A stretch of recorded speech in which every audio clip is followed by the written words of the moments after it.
Assalamualaikum warahmatullahi wabarakatuh. Perkenalkan, nama saya Rista Sinarsi dengan NIM 202101010447. Di sini saya akan menjelaskan tentang pendekatan pembelajaran bahasa Indonesia. Jadi, yang pertama itu pendekatan. Pendekatan merupakan cara bagi seorang pendidik untuk mengamati permasalahan atau objek sehingga dapat menghasilkan pesan tertentu. Sedangkan pendekatan pembelajaran bahasa Indonesia merupakan seperangkat kegiatan yang saling berkaitan dan berhubungan dengan sifat bahasa, serta pengajaran bahasa. Jadi dalam pembelajaran bahasa mengacu pada teori-teori tentang hakikat bahasa dan pembelajaran bahasa yang berfungsi sebagai sumber landasan dan prinsip pengajaran bahasa. Nah, yang kedua ada macam-macam pendekatan. Yang pertama, pendekatan tujuan. Jadi pendekatan tujuan ini berdasarkan pada keyakinan atau pemikiran bahwa dalam setiap aktivitas belajar mengajar, hal pertama yang harus dipikirkan dan ditentukan adalah tujuan yang ingin kita capai. Dengan menentukan tujuan yang jelas, akan lebih mudah untuk menentukan metode dan teknik pembelajaran yang akan digunakan, sehingga tujuan tersebut dapat tercapai.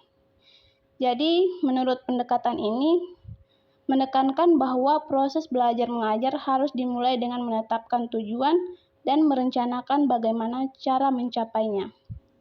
Yang kedua, pendekatan struktural, yaitu salah satu pendekatan digunakan dalam proses pembelajaran bahasa. Pendekatan struktural dalam pembelajaran bahasa menekankan penguasaan tata bahasa atau kaidah-kaidah bahasa. Pendekatan ini didasarkan pada asumsi bahwa bahasa adalah suatu kaidah.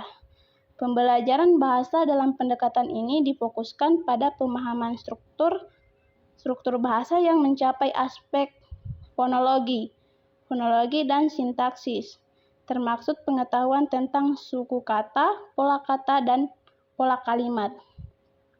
Yang ketiga, ada pendekatan keterampilan proses.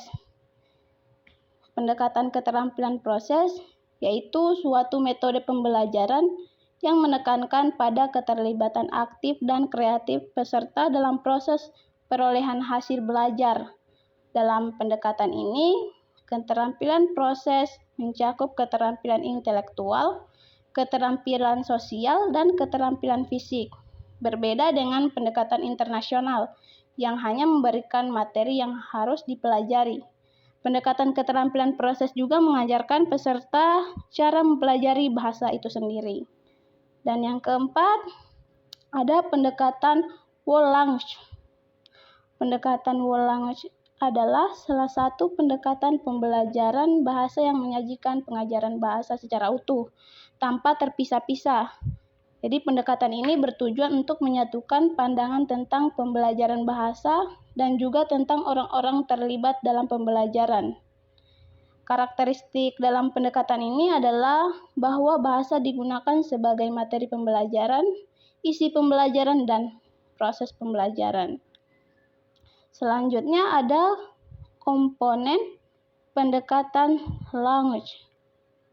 Yang pertama ada reading aloud. Adalah kegiatan membaca yang dilakukan oleh guru.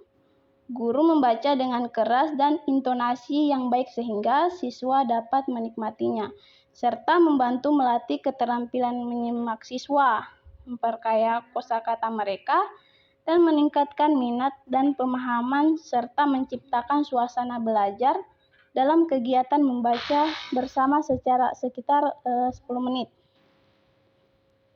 Yang kedua ada journal writing. Menulis jurnal adalah metode yang aman bagi siswa untuk menuangkan perasaan mereka, menceritakan pengalaman pribadi, menggambarkan lingkungan, serta dan mengungkapkan pikiran mereka secara tertulis. Nah, yang ketiga ada silent reading. Dia membaca dalam hati yang dilakukan seorang siswa dalam kegiatan di mana siswa diberi kebebasan untuk memilih buku atau materi yang ingin mereka baca. Selanjutnya ada shared reading, yaitu kegiatan membaca bersama antara guru dengan siswa di mana setiap individu mempunyai buku yang mereka baca bersama. Dengan cara ini umumnya diterapkan dari tingkat sekolah dasar hingga sekolah menengah tingkat atas. Selanjutnya ada guided reading atau membaca terbimbing, yaitu kegiatan membaca di mana semua siswa membaca dan mendiskusikan buku yang sama.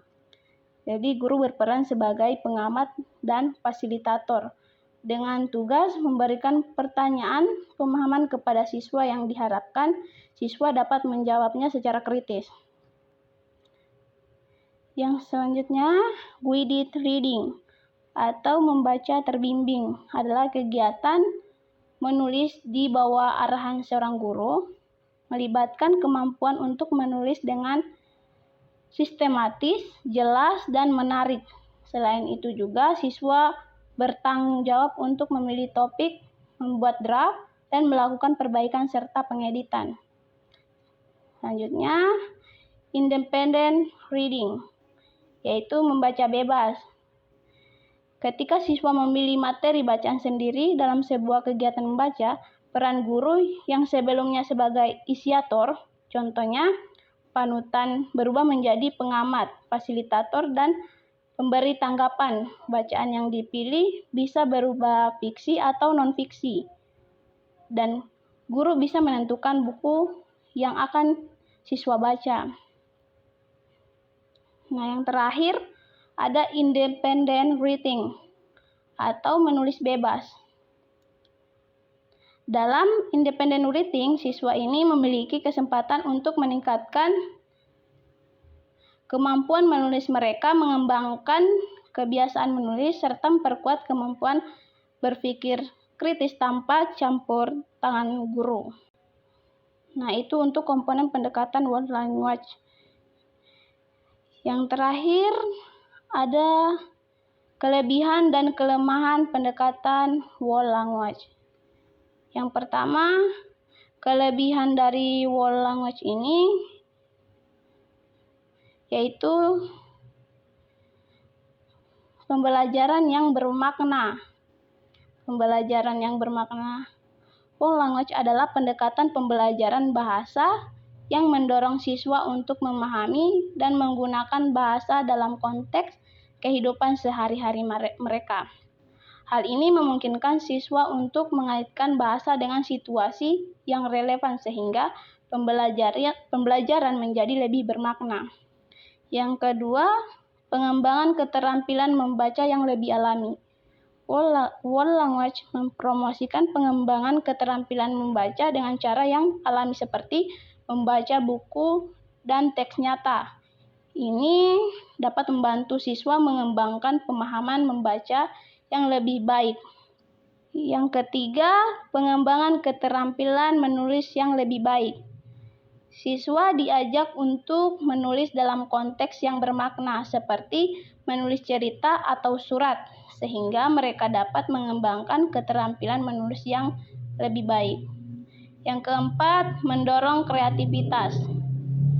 Pendekatan ini mendorong kreativitas siswa dalam menggunakan bahasa. Mereka diberi kebebasan untuk berekspresi dan mengembangkan ide-ide mereka sendiri dalam bahasa. Selanjutnya, menekankan komunikasi. Dengan menekankan komunikasi, tujuan utama dalam pembelajaran bahasa ini membantu siswa merasa lebih percaya diri dalam berbicara dan berkomunikasi dalam bahasa. Yang terakhir, pengembangan kemampuan berpikir kritis. Pengembangan kemampuan berpikir kritis. World language mendorong siswa untuk berpikir kritis tentang bahasa dan teks yang mereka baca dan ditulis, sehingga mengembangkan kemampuan berpikir kritis mereka. Yang terakhir, kelemahan pendekatan world language. Yang pertama, kurangnya struktur. Salah satu kelemahan dari world language adalah kurangnya penekanan pada aturan tata bahasa dan struktur bahasa.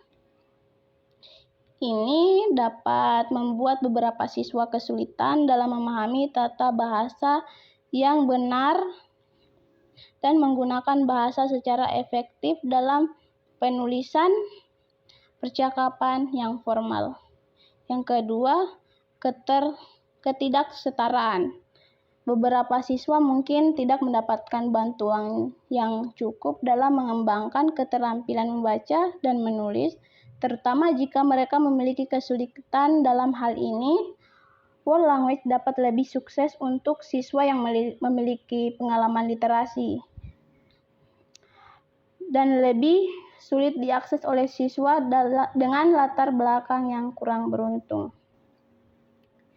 Yang ketiga, tidak cocok untuk semua siswa. Pendekatan world language mungkin tidak cocok untuk semua siswa.